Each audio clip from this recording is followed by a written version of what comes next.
grab something to drink, grab a big glass of water or a cup of coffee or tea, and sit back. I'm going to tell you this inspiring story, and then we're going to unpack it with a little acronym I call SIV. I'll get into that. Welcome back to Raw Radically Aligned Women. I love that you're here. Thank you for taking the time to come together to create something new, ushering in the divine feminine. So, I'm going to tell you a story. This is a true story about somebody, and I won't tell you who it is until the very end. I'm hoping you can hear the ocean because it's amazing. There was a woman who worked for a local TV company. She was a journalist. She reported the news on television, and she had always wanted that job. That was her calling, she thought. That's what she wanted to do. And she got that job, and she would go live on the air, and her boss would whisper in her ear in the headpiece and say, "You've got something on your face, wipe it off." She didn't have something on her face. She had a condition known as rosacea. It's bright red on your skin. And no matter what makeup she put out, it would show through. And the boss would say it again, "You've got something on your face, wipe it off." And she thought to herself, "I can't wipe it off." And she kept trying to buy products and find a makeup that would cover the rosacea. And she couldn't. And it became a problem, especially under the bright lights that rosacea would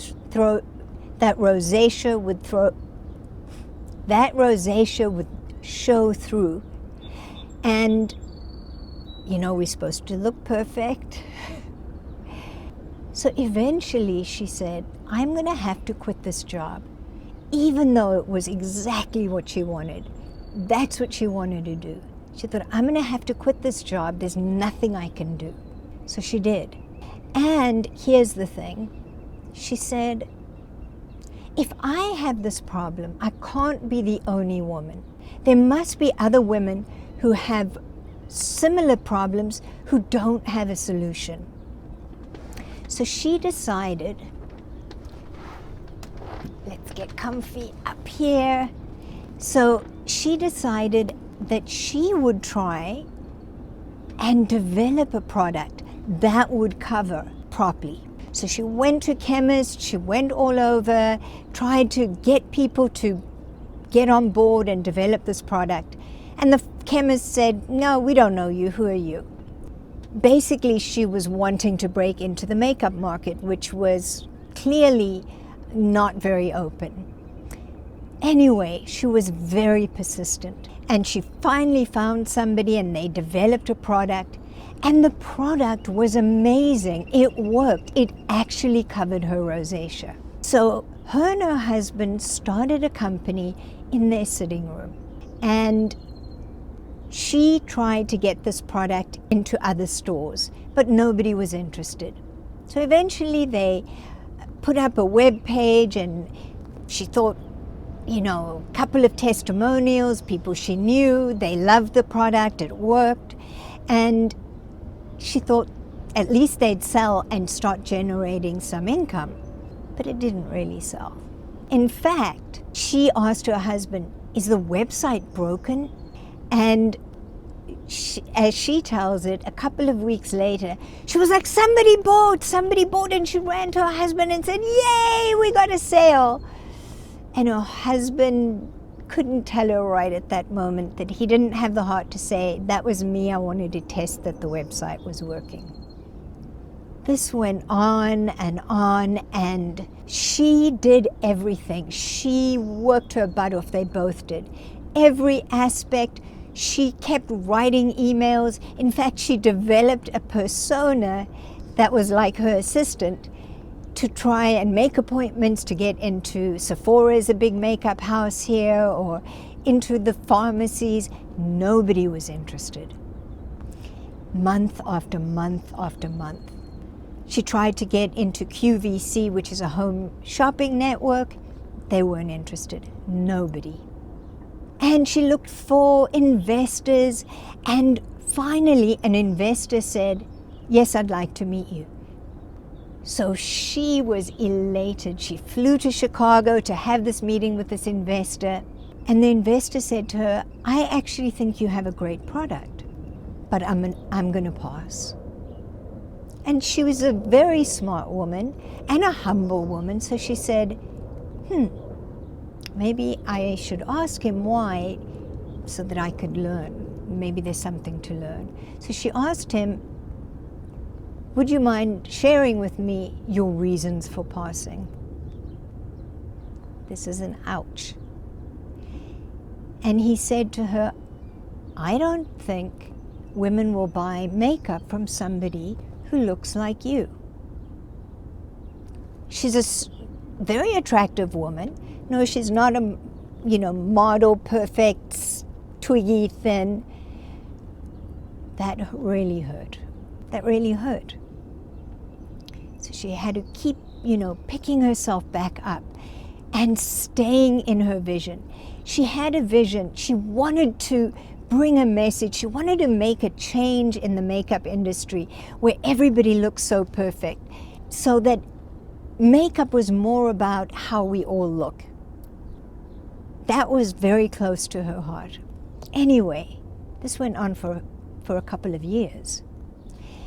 And it so happened, they have these gift fairs in America, I'm sure they have them everywhere, where retailers will go and buy.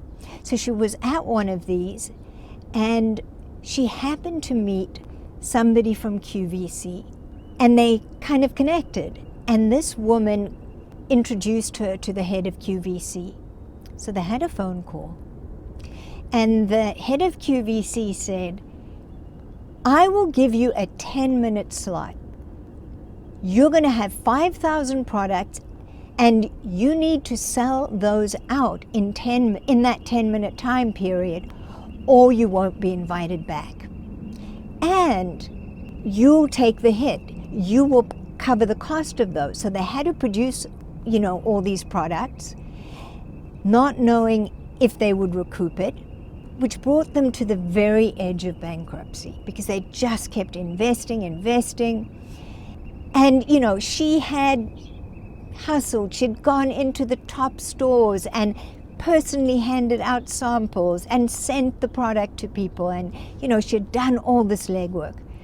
So she said, okay. And then they said, okay, so here are the models, meet with them, organize it, and they gave her a slot.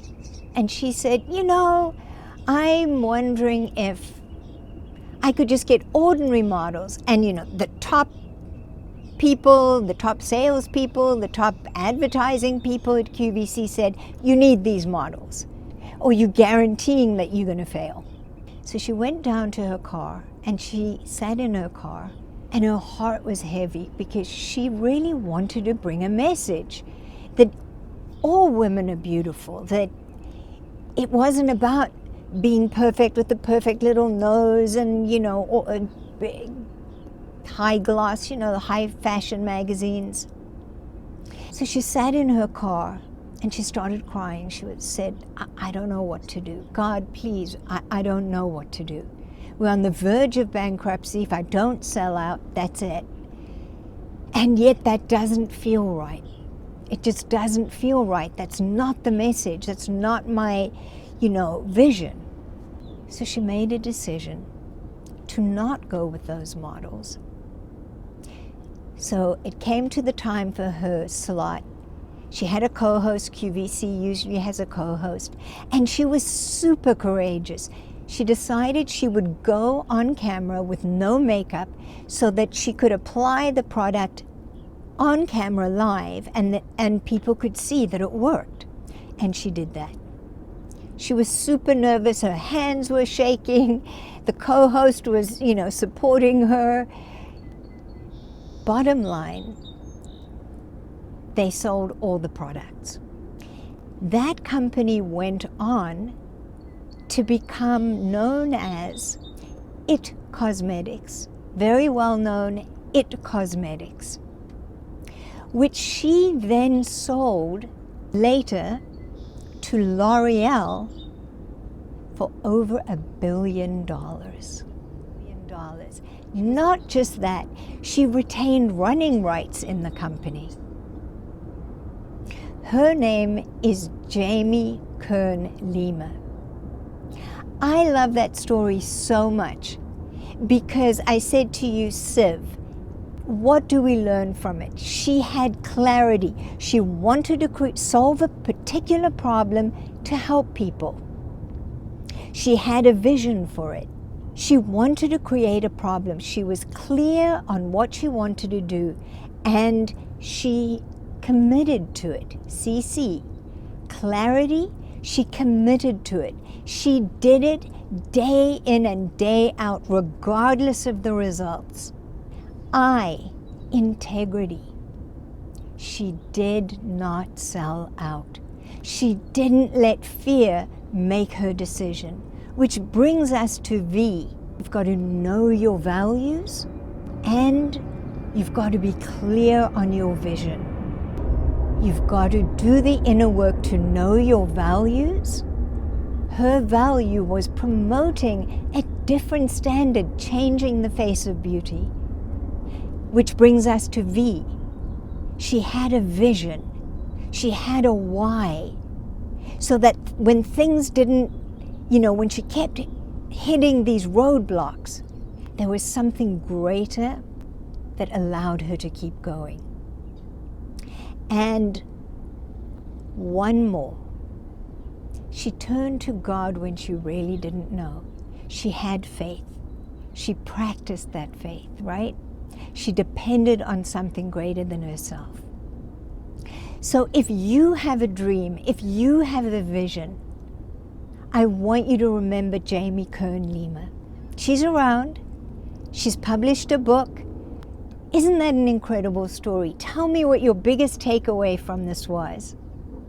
If you got any value from this, remember to subscribe, comment, like, hit that notification bell, because I am devoted to you attaining personal and financial freedom in 2022.